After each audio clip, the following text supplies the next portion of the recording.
आणि मला अतिशय आनंद आहे।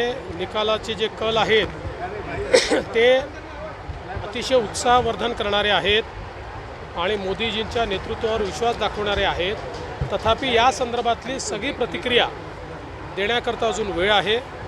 4 वाजेनंतरच या संदर्भातली सगळी प्रतिक्रिया मी देईन।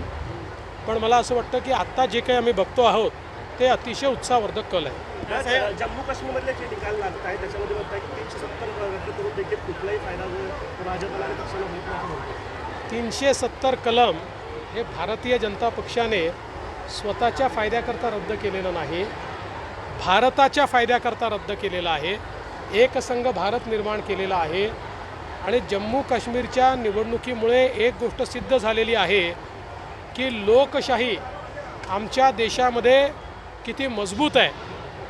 जगाच्या पाठीवर जगातले सगळे लोक निरीक्षक वेगवेगळ्या देशाचे प्रतिनिधी आम्ही बोलवले होते आणि सांगितलं होतं पाकिस्तान जो प्रचार करतो की आम्ही मिलिटरीच्या भरोशावर काश्मीर आमच्याकडे ठेवलेला आहे तो कसा खोटा आहे आणि कशी लोकशाही प्रक्रिया तिथे नांदली जाते ते आज आम्ही दाखवून दिलं।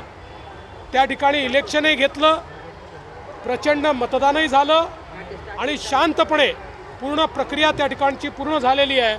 मला असं वाटतं एक भाजपचा नेता म्हणून, कार्यकर्ता म्हणून मला या गोष्टीचा अभिमान आहे की जो निर्णय आम्ही घेतला त्या निर्णयानंतर जे लोक म्हणायचे खून की नदिया बहेगी, खून की नदिया तर सोडाच, पण त्या ठिकाणी लोकशाही लोकनियुक्त सरकार हे या ठिकाणी सत्तेवर येणार आहेत आणि आत्तापर्यंतचा भाजपचा परफॉर्मन्स हा अतिशय चांगला आहे।